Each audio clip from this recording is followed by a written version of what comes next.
আর এই মেইন কারণ হচ্ছে একটা অনাকাঙ্ক্ষিত মিটিং, যেটা অ্যাম্বাসিতে হঠাৎ করে গতকালকে সিদ্ধান্ত হয়েছে। তো সেখানে আমাদের অনেক লোক প্রেজেন্ট ছিল, কমিউনিটির অনেক নেতৃবৃন্দ সেখানে প্রেজেন্ট ছিল, আমাদের প্রেস ক্লাবের অনেক লোক সেখানে প্রেজেন্ট ছিল, এবং অনেক জার্নালিস্ট তারাও প্রেজেন্ট ছিল। তো সেটা করতে করতে আমরা যখন রওনা দিয়ে চলে আসলাম টেস্ট অফ লিসবনের কাছাকাছি, তখন শুনলাম যে তাদের ওখানে প্রবলেম হলো যে সেখানে করা যাবে না মিটিং। শেষ পর্যন্ত আমার সমস্ত লোককে এখানে সার্ডেন 10 মিনিটের মধ্যে এই জায়গাটাকে আবার তৈরি করতে হলো। তো এই যে একটা মহান বিজয় দিবস, বাংলাদেশের মানুষের অস্তিত্ব বিজয়, এবং যেই বিজয়ের মাস সামনে আসতেছে, সেই বিজয়ের প্রথমে আমরা একটা ধাক্কা খেয়ে গেলাম। তারপরে দ্বিতীয় ধাক্কা হলো, আমি এখানে বিশেষ করে 42টা সংগঠনের নেতৃবৃন্দকে বেশি আশা করছিলাম। তো 42টা সংগঠনের নেতৃবৃন্দ আসে নেই, কিন্তু অন্তত 5-7টা সংগঠনের নেতৃবৃন্দ এখানে আছে। দ্যাট মিন যে একেবারে জিরো তা না, আছে। তো সবচেয়ে বড় ব্যাপার হলো যে আমি আপনাদের কাছে কৃতজ্ঞতা জানাই যে আপনারা আমার একটা ভিডিও বার্তা 2 মিনিটের, এই ভিডিও বার্তায় সাড়া দিয়ে এখানে আসছেন। এই জন্য আপনাদের কাছে আমি কৃতজ্ঞ। আমরা সেই প্রথম যখন আসছি, আমি 91-তে, তখন 5 জন ছিল। এই 5 জনের থেকে শুরু করে 12 জন যখন হয়েছে, তখন বিজয় দিবস করছিলাম 1992-তে প্রথম 12 জন মিলে। তারপরে 93-তে যখন 186 জন আসলো, তখনও বিজয় দিবস করছি, এবং সেই বিজয় দিবসের 93-র 186 জন এই দেশে থাকে নাই, তারা চলে গেছে, মাত্র 40-50 জন ছিল। তাদেরকে নিয়ে বিজয় দিবস করছি। তখন স্কুদুসের আমল ছিল ইউরো না, 20,000 স্কুদুস মানে 100 ইউরো। 100 ইউরো ভাড়া দিছি সেন্ট্রাল মসজিদের হল রুমে, সেখানে ভাড়া নিয়ে বিজয় দিবস করছি। সেই ছবিও এখন আছে, তখন তো ভিডিও ছিল না, এখনো আছে। তো বিজয় দিবস এই 2024-এই নয়, বিজয় দিবস পর্তুগালে 92 থেকে শুরু হয়েছে, এবং আমার বিশ্বাস যতদিন আপনারা থাকবেন এই দেশে, বাংলাদেশি মানুষ থাকবে, বাংলাদেশি পাসপোর্ট থাকবে, ততদিন এই দেশে বিজয় দিবস হবে। সেই বিজয় দিবসে কেউ আসুক বা কেউ না আসুক, বিজয় দিবস হবেই হবে, এটা আমরা চাই। তো আজকে আপনারা আসছেন, আজকে বিজয় দিবস এই বছর কেন আমরা করব, আমাকে প্রশ্ন করছেন একজন, এবং উনি প্রশ্ন করে এই কথা বলছেন যে এই বছর বিজয় দিবস করলে এখানে একটা ঝামেলা হতে পারে, যেহেতু বাংলাদেশের সিচুয়েশন ভালো না। তো আমি ওনাকে বলছি যে বাংলাদেশের সিচুয়েশন আর পর্তুগালের সিচুয়েশন একরকম নয়। কারণ হচ্ছে পর্তুগালে আমরা প্রবাসী, আর বাংলাদেশে আমরা দেশি। আমাদের দেশে অনেক পলিটিক্যাল পার্টি, কম করে অন্তত 30টা পলিটিক্যাল পার্টি বা 50টা পলিটিক্যাল পার্টি আছে। এই 50টা পলিটিক্যাল পার্টি সেই স্বাধীনতার পর থেকে এই পর্যন্ত কোনো দিনই তো শৃঙ্খলাবদ্ধ ছিল না, কোনো দিনেই তো আমরা কারো পক্ষে পরিপূর্ণ সমর্থন দেই নাই। কিন্তু পর্তুগালে আমরা যদি একটি জাতীয় দিবস করি, তাহলে এখানে পরিপূর্ণ সমর্থন অবশ্যই দিবে লোকজন। এই দেশে আমাদের বর্তমান যে পরিস্থিতি, এতে করে কম করে 4 থেকে 5,000 ফ্যামিলি আছে এখন। কারণ আমাদের জেনারেশনে আমরা যখন এসছি, আমরা আমাদের বউকে দেশে রেখে, ছেলে মেয়েদের দেশে রেখে আমরা বিদেশে আসছি অর্থ ইনকাম করার জন্য। আর এখনকার জেনারেশন 22 থেকে 30 বয়স, তারা বিয়ে করে বউকে সাথে নিয়ে চলে যেখানে যায়। জান্নাতে গেল বউ, জাহান্নামে গেল বউ। এইটা আমার কাছে সবচেয়ে ভালো লাগে। আর এই যে বউ নিয়ে তারা এখানে আসছে, তাদের বিনোদনের কোনো কিছু আমরা করতে পারিনি আজ অবধি। কেন করতে পারিনি? একমাত্র আমাদের সমাজে সুশৃঙ্খলা না থাকার কারণে, একমাত্র আমাদের সমাজ দলীয়করণ থাকার কারণে। আজ থেকে 20 বছর আগে বলেছিলাম যে যদি যেই সমাজের মধ্যে যদি রাজনীতিকে বেশি প্রায়োরিটি দেওয়া হয়, তাহলে সমাজনীতি নিচে চলে যায়, আর সমাজনীতিকে যদি প্রায়োরিটি দেওয়া হয়, তাহলে রাজনীতি নিচে যায়। তা আমাদের কোনটা দরকার? আমাদের সমাজনীতিকে প্রায়োরিটি দেওয়া দরকার, যেখানে সম্মিলিত মানুষ একসাথে থাকতে পারবে।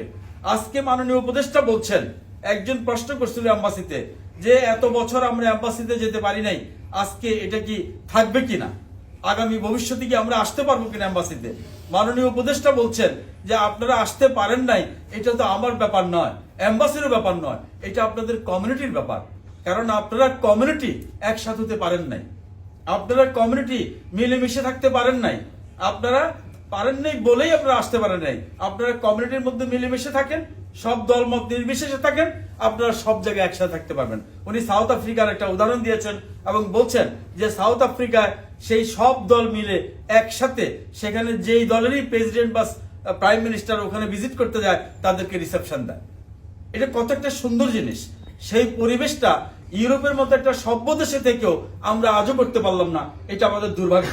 যার কারণে এই নতুন জেনারেশনের কাছে আমার আহ্বান থাকবে, আপনারা সেটাকে ভুলে যাবেন, সেই পুরনো সবকিছু ভুলে যান। নতুন করে আমরা একটি নতুন সমাজ গড়তে চাই, যেই সমাজে আমাদের কোনো দলীয়করণ থাকবে না, আমাদের সমাজকরণ থাকবে, সমাজীকরণ থাকবে, সেটা আমরা করতে চাই।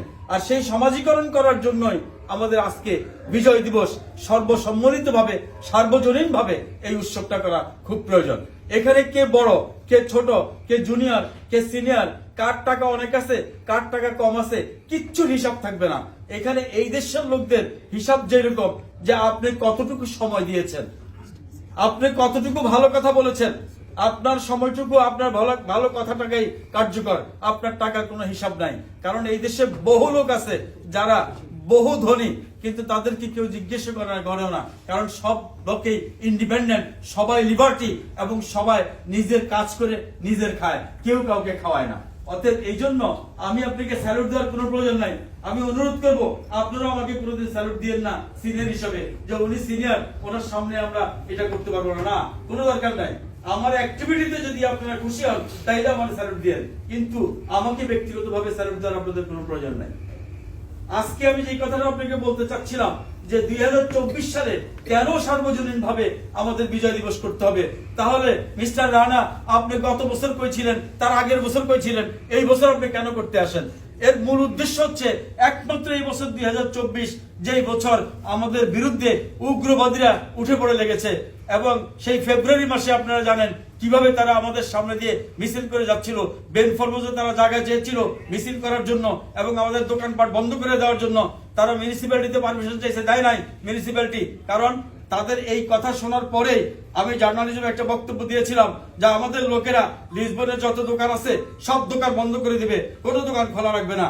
দোকান যদি বন্ধ করে তাহলে সরকারের লস, দোকান যদি বন্ধ করে তাহলে এডিপির লস, দোকান যদি বন্ধ করে তাহলে টেলিফোন কোম্পানির লস, তাহলে পানি কোম্পানির লস। এই কথা তো আমার বাঙালি ভাইরা বুঝবে না, কিন্তু পর্তুগিজরা ঠিকই বুঝছে যে দোকান যদি বন্ধ করে দেয় তাহলে আমরা লসে পড়বো। তাহলে এটা করা যাবে না, পারমিশন তাদেরকে দেয় নাই মিউনিসিপ্যালিটি। তারা পুলিশের কাছে গেছে, পুলিশ তাদের পারমিশন দেয় নাই।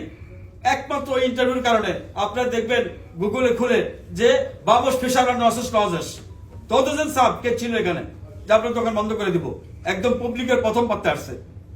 তারপরে তারা ট্রিব্যুনাল করছে। ট্রিব্যুনাল তো সবার জন্য জাস্টিস, কারণ আইন হচ্ছে অন্ধ। ট্রিব্যুনাল তাদেরকে না করতে পারবে না গণতান্ত্রিক অধিকার যে আপনি ডেমনস্ট্রেশন করতে পারবেন না, করতে পারবেন। ট্রিব্যুনাল বলছে যে সব বিবেচনা করে আমরা দেখছি যে আপনি ডেমনস্ট্রেশন করবেন, ম্যানিফেস্টেশন করবেন, এটা আপনার অধিকার, কিন্তু আমাদের অধিকার হচ্ছে শৃঙ্খলা রক্ষা করা, অধিকার হচ্ছে আইনকে রক্ষা করা। যার কারণে মার্তি মুনিশ করতে পারবেন না, আপনি শিয়াদতে যায় করেন। শিয়াদতে তারা এই ম্যানিফেস্ট মিটিংটা করছে। শিয়াদু থেকে তারা দৌড়ে বেশ কিছু লোক মার্তিন মনিস পর্যন্ত আসার পরে জঙ্গি বাহিনী পুলিশ 8টা পুলিশ ঘেরাও করে আসছিল মার্তিন মনিসকে, তারা দৌড়ানি দেওয়ার পরে তারা আবার চলে গেছে। এটা কয়জনে জানেন আপনারা? অনেকেই জানেন না। এটা ছিল ফেব্রুয়ারি মাস। ওই ফেব্রুয়ারি মাসে আমি 3টা ইন্টারভিউ দিছি, মার্চের মাসে 2টা ইন্টারভিউ দিছি। তারপরে তারা আবার এই কয়দিন পরে মে মাসে তারা করছে পোর্তোতে পেয়ে তারা সেখানে মারামারি করছে, আমাদের 2জন লোক ইন্ডিকেট করছে।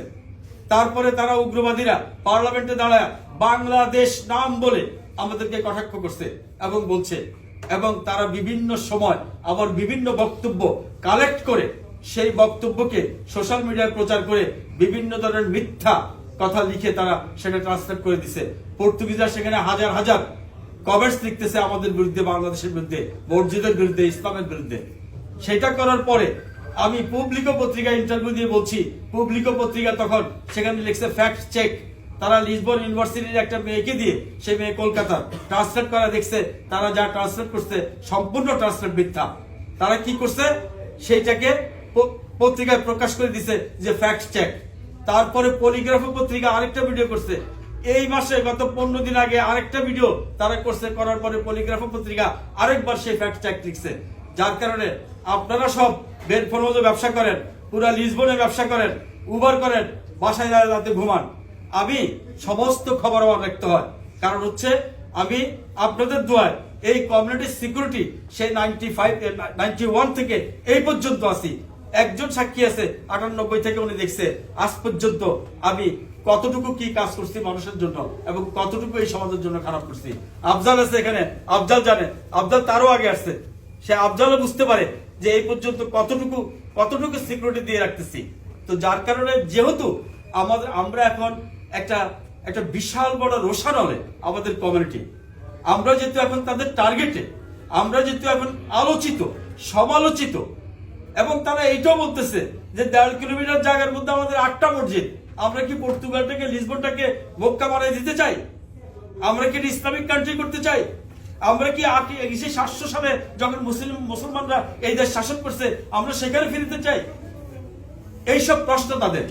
সেই কারণে আমাদেরকে কি করতে হবে? আমাদেরকে জমায়েত হতে হবে। কি করতে হবে? প্রতিবাদ করতে হবে। গতকালকে আমি সেই কথা বলছিলাম দোকান উদ্বোধন করতে যাই ফুড প্যালেস, আমি বলছিলাম যে আমাদেরকে প্রতিবাদ কেমন করে করতে হবে? মারামারি করে না, ঝগড়াঝাটি করে না, নিন্দা করে না, প্রতিবাদ করতে হবে এমন ভাবে যে আমরা সবাই সম্মিলিত ভাবে আমাদের কৃষ্টি, আমাদের কালচার, আমাদের ভাষা, আমাদের ধর্ম, আমাদের ইকোনমি সবকিছুকে শো অফ করতে হবে। যদি আমরা শো অফ করি যে আমরা এইখানে এত লোক আছি, আমাদের পুরো লিসবন ডাউনটাউনে 1200 দোকান আছে, 1200 দোকানে 3 জন করে কাজ করলে কত লোক কাজ করে? সেই এত লোকের কাজ, এত বাঙালি, প্রত্যেকটা বাঙালি লিগেল। এই গত 2 সপ্তাহ আগে ইন্টারভিউ দিচ্ছি পরিদামায় পত্রিকায়, যখন বলছে বাঙালিরা ইলিগেল এখানে, আমি বলছি আমার একটা লোক ইলিগেল না, যত লোক এখানে আসছে প্রত্যেকটা লোক লিগেল। কারণ হচ্ছে আপনারা জানেন এয়ারপোর্টে আসুক বা নৌপথে আসুক বা বিমানপথ যেভাবে আসুক, যখন আসে তখন সেখানে বর্ডার সিকিউরিটি থাকে। সেই বর্ডার সিকিউরিটিতে কোন লোক কি আসতে পারবে? আমি পরিদামাইকে বলছি, এই সিএমটিভি কে, যে যখন লোক ঢুকে নেই entrano un gatto e chi sei visto? পর্তুগালে একটা বিড়ালও ঢুকতে পারে না ভিসা ছাড়া, কারণ আপনার সিকিউরিটি অপেক্ষা করে। তো আমার লোক এখানে সবগুলি আসছে যে এরা কি ভিসা ছাড়া আসছে? সবগুলি ভিসা দিয়ে আসছে। এবং আরেকটা হচ্ছে যে আপনার আইন বলে দিছে যে আমার দরজা, আমার জানালা সব খোলা, তুমি আসো। Government invited us for work, আমরা এখানে আসছি। এবং এইটাও ইনভাইট করছে যে তুমি 12টা ট্যাক্স দেওয়ার পরে তোমাকে এই দেশে থাকার পারমিশন দেওয়া হবে, তুমি অ্যাপ্লাই করতে পারবা। তাহলে কি হলো? আমি 12টা ট্যাক্স দিছি, বাড়িতে একটা কায়না দেয় নেই, আমার মাথার গাম পায়ে ফেলে আমি কাজ করছি, সেই কাজের পরে তোমাকে 12 টাকা দিছি প্রতি মাসে 300 করে, সেই টাকার বিনিময়ে, আমার শ্রমের বিনিময়ে তোমার এখানে আমি রেসিডেন্স পাইছি। আমার লোক কিভাবে ইলিগেল হয়? একটা লোকই ইলিগেল না। করে দমায়া সিএমটিভিতে স্পষ্ট এটা আসছে, আমাকে কম করে 100 লোক, বাঙালি না, পর্তুগিজ এবং বিভিন্ন ইমিগ্রেন্ট যারা, তারা আমাকে থ্যাংক ইউ দিচ্ছে মেসেজে, যে আপনি ভালো বলছেন যে বিড়ালও ঢুকতে পারে না এই দেশে আপনার ভিসা ছাড়া। তো সবচেয়ে বড় জিনিস হচ্ছে এই শো অফটা করার জন্য, যেহেতু এই বছর তারা আমাদের বিরুদ্ধে লাগছে, আমাদের একটা মোক্ষম সময়, সেটা হচ্ছে 16 ডিসেম্বর বিজয় দিবস। বিজয় দিবসে আমরা চাই আমরা যে বিজয়ী লোক, আমরা এই দেশেও বিজয়ীর সাথে আছি। আমাদের ইকোনমি যে গত 20 বছরে 1000 গুণ বেড়েছে বাঙালিদের, এবং আমরা যে এখানে মিলিয়ন ইনভেস্ট করেছি, তার প্রমাণ কি? পর্তুগিজরা কেমন করে জানবে? ইমিগ্রেন্টরা কেমন করে জানবে? অন্য দেশিরা কেমন করে জানবে যদি শো অফ না করেন? প্রতি বছর তো চায়নারা তাদের নিউ ইয়ার পালন করে মার্তমরিস পার্কে, তাদের তো 40,000 ইউরো বাজেট থাকে, তাদের এম্বাসি সপ্তাহ দান করে, তারা তো আলমেন্টেরেস পুরাটা লাল বল দিয়ে সাজায়। আমরা কেন পারি না? আমাদের কি টাকা কম? আমাদের কি মেধা কম? আমরা কি লেখাপড়া করি নেই? আমরা কি মূর্খ? আমরা কিচ্ছু জানি না? আমাদের কোনো কালচার নাই, আমাদের কৃষ্টি নেই, আমাদের সংস্কৃতি নেই, আমাদের সবকিছু আছে, কিন্তু আমাদের একটাই, আমাদের ইচ্ছা শক্তি নাই। আমাদের ইচ্ছা শক্তি থাকলো, আমাদের একটা জিনিস, আমাদের লিডারশিপ নাই। আমরা কাউরে মানতে চাই না, আমরা কারো পিছিয়ে যাইতে চাই না, আমরা শিখতে চাই না। ভাই আমার বয়স 60 বছর, আমি কয়দিন পরে চলে যাব, আমি আর থাকবো না। কিন্তু এই সমাজের মধ্যে তো তৈরি করে দিয়ে যেতে হবে, এই সমাজের সিচুয়েশন তো তৈরি করতে হবে। সেই 99 সালে একটা মসজিদ করার কারণেই তো মানুষ এসে নামাজ পড়ছে। প্রথম তো 3 জন নামাজ পড়তো, আর এখন তো হাজার হাজার মানুষ, এই 1.5 কিলোমিটারের মধ্যে 8টা মসজিদ, সে 8টা মসজিদে হাজার হাজার মানুষ নামাজ পড়ে। সমস্ত লিসবনের বাসী এবং সমস্ত অ্যাডমিনিস্ট্রেশন জানে যে এই এলাকাটা হচ্ছে মুসলমান এলাকা। শুক্রবারে 1টার পরে আসলে দেখে সব টুপি আর টুপি। তারা কি আপনারা পারে না কতগুলি এলএমজি নিয়ে ব্রাশ ফায়ার করে সব মেরে ফেলাইতে পারে? তো সমালোচনা করতে পারে না? আপনার দোকান বন্ধ করে দিতে পারে না? না, তারা পারে না। কারণ হচ্ছে তারা পারে না এই কারণে কনস্টিটিউশনে স্বীকৃত যে Portugal is a religious free country. সেই কনস্টিটিউশনের কারণে আপনারা আপনাদের কিচ্ছু বলবে না, আপনারা করেন। আমার কাছে যারা পরামর্শ আছে আমি বলছি ডু। এই দেশের প্রেসিডেন্ট বর্তমান মার্সেলো রেবেলো সোজা, যখন তিনি পাশ করছেন ইলেকশনে, প্রেসিডেন্ট ইলেকশনে, তিনি সর্বপ্রথম পার্লামেন্টে না যায় সেন্ট্রাল মসজিদে আসছে। আমি সেখানে দাওয়াতে ছিলাম, প্রত্যেকটা ধর্মের লোক দাওয়াতে ছিল এবং সেখানে 30টা ধর্মের লোক 30টা আয়াত পাঠ করছে। আমাদের কোরআন থেকে একটা আয়াত, গীতা থেকে একটা আয়াত, বাইবেল থেকে একটা আয়াত, সে ত্রিপিটক থেকে একটা আয়াত, অন্য ধর্মের তারা আয়াত, উনি সেগুলো শুনছে। প্রত্যেকটা আয়াতের একই মর্মমানি, সেটা হলো হিউম্যানিটি, সেটা হলো শান্তি। সেটা শুনে উনি ওখান থেকে আমাদের 1 ঘন্টা সেশন পরে তারপরে গিয়ে পার্লামেন্টে বক্তব্য দিচ্ছে। He is a president of Portugal, this is the constitutional right. তো সেই কনস্টিটিউশনাল রাইটকে আমরা মানতে চাই না, আমরা করতে চাই না। কেন হবে, কি জন্য হবে, কি জন্য করব, কারা করবে? এই কারণে আমরা সিদ্ধান্ত নিচ্ছি যে এই বছরে তাদেরকে আমাদের একটা শো আপ করা দরকার, যে শো আপের মাধ্যমে আমরা আমাদের বিজয় কেতন এখানে উড়াবো এবং আমরা জানাবো এটা বিজয় দিবস। আমরা একটা প্ল্যান করেছিলাম প্রাথমিক